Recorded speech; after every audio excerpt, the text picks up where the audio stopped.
வளர்ச்சி நிதி என்ற பெயரில் பல ஆயிரம் கோடிகள் கொள்ளையடிக்கப்பட்டு வருகின்றன. சென்னை முழுவதும் கலர் விளம்பரங்கள் மட்டுமே கண்ணில் படுகிறதே தவிர திட்டங்கள் எதுவும் நிறைவேறவில்லை என ஆதங்கம் தெரிவிக்கிறார்கள் சென்னை மக்கள். இது ஒருபுறம் இருக்க, திமுக அரசு முறையாக திட்டமிடாததால் 930 கோடி ரூபாயை நெடுஞ்சாலைத்துறையின் வேலைகளுக்கு செலவழித்துவிட்டு விழிப்பிதுங்கி நிற்கிறதாம் CMDA.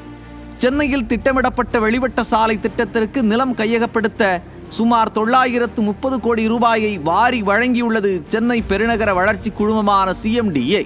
கடந்த 4.5 ஆண்டுகளில் CMDA தன் நிதியை வீணடித்து வெற்று அறிவிப்புகளும் ஒப்பந்த அழைப்புகளும் மட்டுமே வெளியிட்டு உண்மையான வளர்ச்சியை தடுத்து நிறுத்தியுள்ளது என்ற விவாதங்கள் தற்போது எழுந்துள்ளது.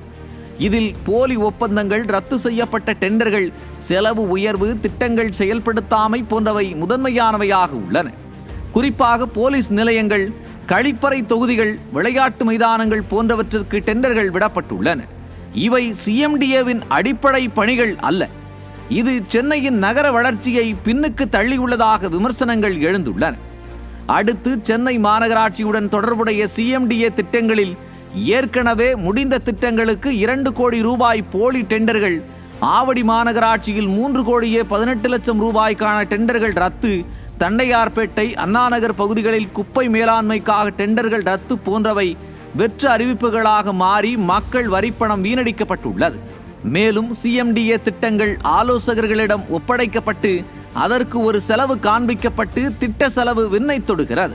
அந்த வகையில் குத்தம்பாக்கம் பஸ் டெர்மினல் 150 கோடி ரூபாயில் இருந்து 462 கோடி ரூபாயாக உயர்ந்தது. செயல்படுத்தப்பட்ட திட்டங்களும் தரமற்றவையாக உள்ளன. அதற்கு பெரும் உதாரணம் மழைநீர் வடிகால் பணி என 4000 கோடி ஒதுக்கிய பின் மேலும் 1000 கோடி ஒதுக்கப்பட்டது. ஆனால் சிறு மழைக்கே வெள்ளத்தில் தத்தளித்த சென்னை மக்கள் கடுமையான வார்த்தைகளை பயன்படுத்தி ஸ்டாலின் அரசை சாடினர். சமூக ஊடகங்களில் CMDAவை ஊழல் அலுவலகம் என விமர்சிக்கின்றனர். திமுக ஆட்சியில் கருணாநிதி பெயரில் நூலகம் என்ற பெயரில் பல 100 கோடி ரூபாய் செலவு, சென்னை பட்டர்ஃப்ளை பூங்கா, திருச்சி பூங்கா என பல கோடி செலவில் கட்டப்பட்ட பூங்காக்கள் பராமரிப்பின்றி சீரழிந்துள்ளன. மொத்தத்தில் CMDAயின் நிதி மேலாண்மை வெற்று அறிவிப்புகளால் வீணானது. உண்மையான திட்டமிடல் இல்லாமை, ஊழல் சந்தேகங்கள் சென்னையை பின்னுக்கு தள்ளியுள்ளன. அமைச்சர் சேகர்பாபுவின் தலைமையில் பெருநகர வளர்ச்சித்துறை வளர்ச்சி என்ற வார்த்தையை விளம்பர வண்ணமாக மாற்றிவிட்டதாக விமர்சிக்கிறார்கள் மக்கள்.